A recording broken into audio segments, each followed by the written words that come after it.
Welcome to సర్కార్ India. Ibrahimpatnam Jagdalpur జాతీయ రహదారిలో రామచంద్రపురం రోడ్డుకు మోక్షం లేదా? ప్రయాణికులు తీవ్ర అవస్థలు పడుతున్నా పట్టించుకోరా అంటూ ప్రశ్నించిన వైఎస్ఆర్సీపీ రాష్ట్ర నాయకులు నరెడ్ల వీరారెడ్డి. తిరువురు నియోజకవర్గానికి ముఖద్వారంగా పిలువబడే ఏకొండూరు మండలం రామచంద్రపురం గ్రామస్తులు ప్రధాన రహదారి అధ్వానంగా ఉండడంతో ప్రాణభయంతో పాటు అనారోగ్యాల పాలవుతున్నామని గ్రామస్తులు వాపోతున్నారు. గత 8 సంవత్సరాలుగా ఈ రహదారి అధ్వానంగా ఉందని మా మనోవేదన అర్థం చేసుకున్నా వారు లేరని గ్రామస్తులు ఆగ్రహం వ్యక్తం చేస్తున్నారు. వాహనాల రద్దీ ఎక్కువగా ఉండడంతో విపరీతంగా దుమ్ము ఇండ్లలోకి రావడంతో పిల్లతల్లులు, పసిపిల్లలు, వృద్ధులు అనారోగ్యాల పాలవుతున్నారని మహిళలు ఆవేదన వ్యక్తం చేస్తున్నారు. ఈ రహదారిలో ప్రయాణం ప్రాణ సంకటంగా మారిందని, నిత్యం రద్దీగా ఉండే ఈ రహదారిలో ద్విచక్ర వాహనాలు, ఆటోలు, కారులు ప్రమాదాలకు గురి అవుతున్నాయని, అనేక మంది ఆసుపత్రి పాలవుతున్నారని చెప్తున్న రామచంద్రపురం గ్రామస్తులతో, వాహనదారులతో సర్కార్ India senior journalist Peddavarapu Satyanarayana face to face. ఈరోజు మనం రామచంద్రాపురం గ్రామంలో ఉన్నాం. ఇది తిరువురు నియోజకవర్గానికి ముఖద్వారం లాంటి గ్రామం ఇది. ఇక్కడ మరి రోడ్డు పరిస్థితి దాదాపుగా ఇది చాలా కాలంగా, దీర్ఘకాలంగా ఇదే పరిస్థితి ఉంది. గ్రామస్తులు మరి ఈ రోడ్డు పరిస్థితి ఈ విధంగా ఉన్న సందర్భంలో మరి సర్కార్ ఇండియాకు తెలియజేయడం జరిగింది, మనం రావడం జరిగింది. ఈ రోడ్లను దాదాపుగా దీర్ఘకాలంగా ఉన్న ఈ రోడ్లో అనేక ప్రమాదాలు జరుగుతున్న పరిస్థితి కనపడతా ఉంది. ఎవరు దీన్ని పట్టించుకునే పరిస్థితి లేదు. దీనికోసం అసలు ముందుకొచ్చి దీన్ని మరమ్మతులు చేసిన పరిస్థితి కూడా లేదని చెప్పడం జరుగుతుంది. మనకి వైఎస్ఆర్సీపీ రాష్ట్ర నాయకులు వీరారెడ్డి గారు ఇక్కడ ఉండటం జరిగింది. మాట్లాడే ప్రయత్నం చేద్దాం. సార్ చెప్పండి, ఈ రోడ్డు ఎంతకాలంగా ఈ విధంగా ఉంది? మరి ఈ రోడ్లో ప్రమాదాలు జరుగుతున్న పరిస్థితుల్లో ప్రభుత్వం దృష్టికి ఏమైనా తీసుకెళ్లారా అంటే ఏం చెప్తారు? మినిమం ఈ రోడ్డు చెడిపోయి 8 సంవత్సరాలు అవుతుంది సార్. తెలుగుదేశం గవర్నమెంట్ అంత ముందు ఉన్నప్పుడు 2 సంవత్సరాలు, వైఎస్ఆర్ మా గవర్నమెంట్ వచ్చాక ఒక 5 సంవత్సరాలు. ఈ రోడ్డు ఈ విధంగా ఉంటేనే అక్కడ టోల్ గేట్ వసూలు చేసుకున్నారు, వాళ్ళు డబ్బులు వసూలు చేసుకుంటూ ఉన్నారు. కానీ దీన్ని పట్టించుకునే వాళ్ళు లేరు. ఎన్నో కార్లు కమాల కట్ల పోవటం, బస్సులు ఇబ్బంది పడటం. అది కాకుండా ఇక్కడ గ్రామస్తులకి ఏంటంటే ఈ మట్టి దుమ్ము లెక్కడానికి ఇళ్ళమ్మట రోగాలు, జ్వరాలు. మరి అప్పుడు మరి కరోనా అప్పుడు కూడా చాలా ఇబ్బందులు పడ్డారు. కరోనా అప్పుడు కూడా ఇప్పుడు కూడా ఇళ్ల ముందు నీళ్లు కొట్టుకున్నారు. ఇంకా వర్షాకాలం అయితే ఈ సముద్రం లాగా, చెరువులాగా, కుంటలాగా ఉంటాయి తప్ప చాలా ఘోరంగా ఉంది ఇదంతా. దీన్ని కనుక మా ఎమ్మెల్యే గారు ఉన్నప్పుడు ప్రశ్నించాం, ఆయనకి చెప్పాం. అప్పుడు మేము కూడా తాత్కాలికంగా అప్పుడు లారీలతో ఏదో దువ్వాగేవో తోలేం, కానీ అదేమి పనిచేయలే పెద్దగా. ఇప్పుడు ఇంత కాలంగా మరి 8 సంవత్సరాలుగా ఇదే పరిస్థితి కనపడతా ఉంటే మరి దీని విషయంలో ప్రభుత్వం స్పందించకపోవడం, స్థానిక శాసనసభ్యులు కూడా స్పందించకపోవడానికి కారణం ఏంటంటే ఏం చెప్తారు? శాసనసభ్యులు రోజు బెదవాడ పోతే ఈ మీదనే పోతాడు. పొద్దున కూడా పోయేటప్పుడు పోలీసు గుయ్యి అని పోలీసు వ్యాన్ కూడా వెళ్తుంది.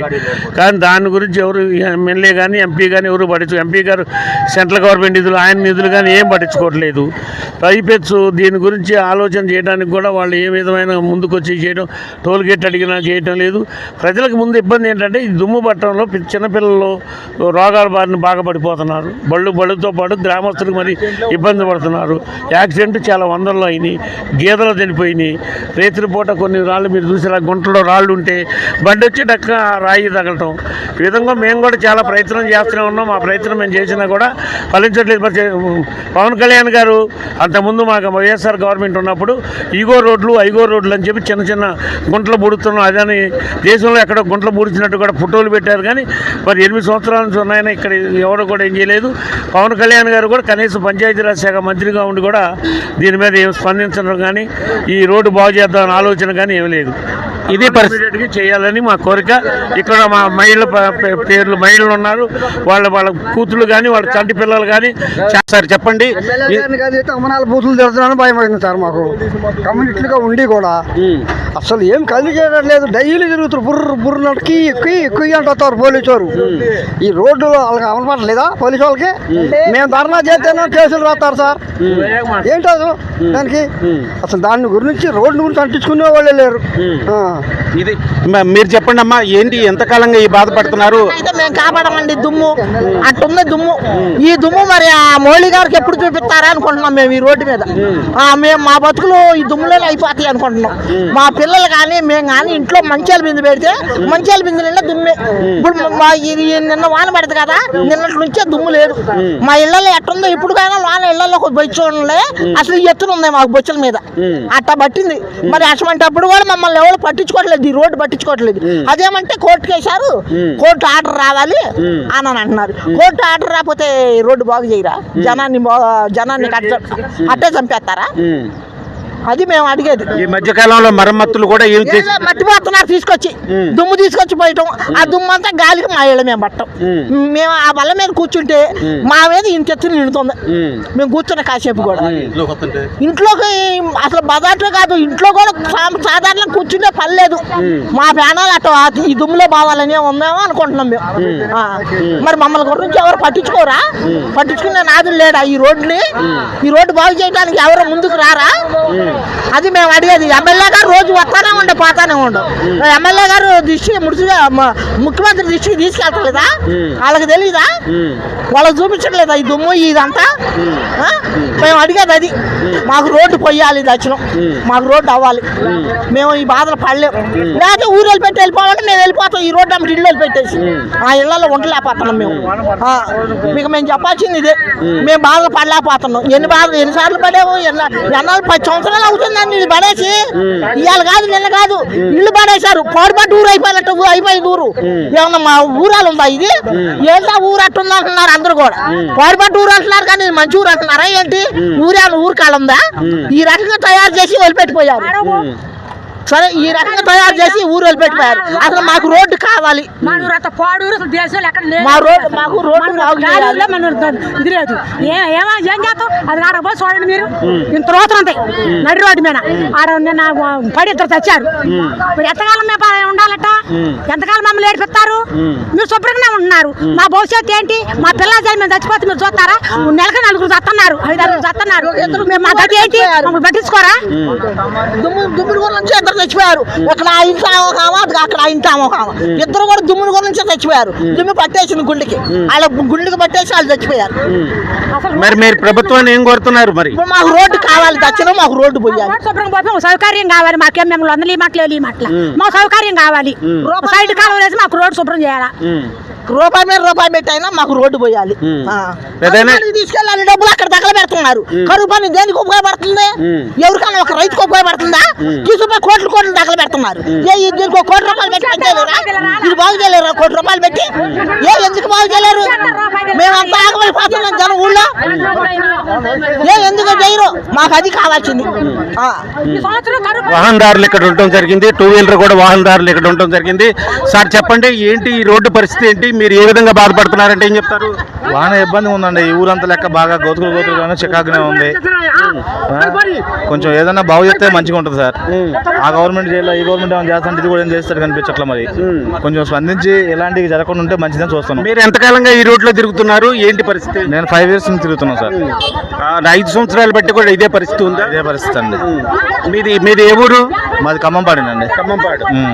మరి ఏం కోరుతున్నారు మీరు? ప్రభుత్వాన్ని ఏం కోరుతున్నారు? ఇదే సార్, ఎలాంటి గోతులు అలాంటి బూడ్చి కనీసం కొద్దిగా వాహనదారులకు ఇబ్బంది. మరి దుమ్ము లేస్తుంది, ఇంట్లోకి వస్తుంది, చాలా ఇబ్బంది పడుతున్నాం. మంచినీళ్ళలో కూడా దుమ్ము ఉంటుంది అంటున్నారు.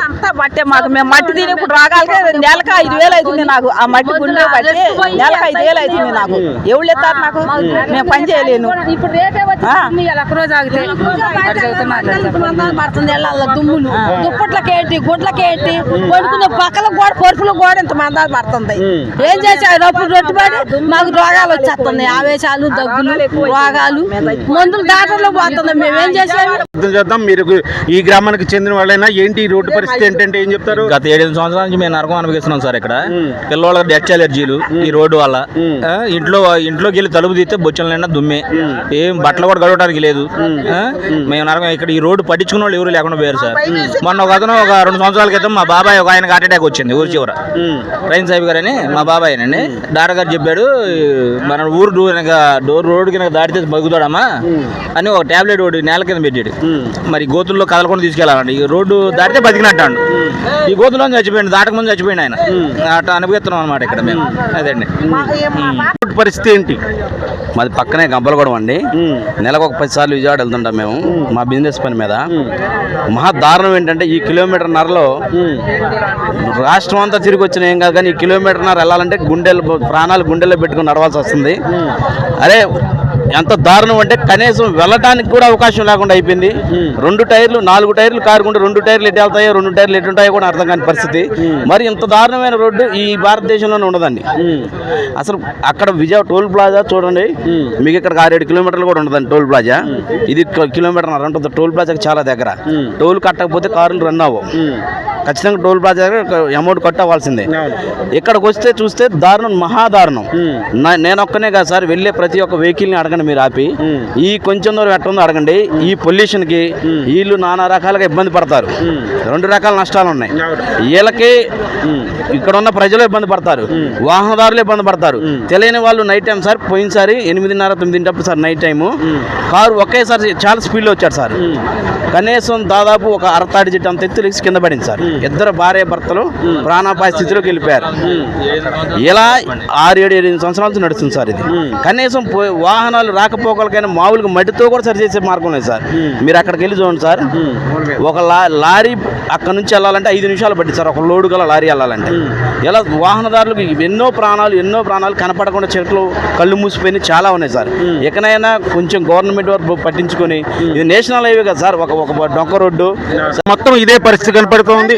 వాహనదారులు మరి ఇక్కడ ఉండటం జరిగింది. మనం మాట్లాడే ప్రయత్నం చేద్దాం. సార్ చెప్పండి, ఏంటి ఈ రోడ్డు పరిస్థితి ఏంటి, ఏ విధంగా బాధపడుతున్నారు? రోడ్డు గురించి బాగా ఇబ్బంది పడుతున్నారండి. ఆర్టీసీ బస్సుల వాళ్ళు కూడా బాగా ఇబ్బంది పడుతున్నారు. ఒక బస్సు కింద 50 లక్షల రూపాయల బస్సులు కూడా ఎదురు ఆగమైపోతున్నాయి. బాగా ఇబ్బంది పడుతుంది. ఈ రోడ్లోనే అర్ధగంట టైం పోతుందని డ్రైవర్లు కండక్టర్లు ఆవేదన పడుతున్నారు.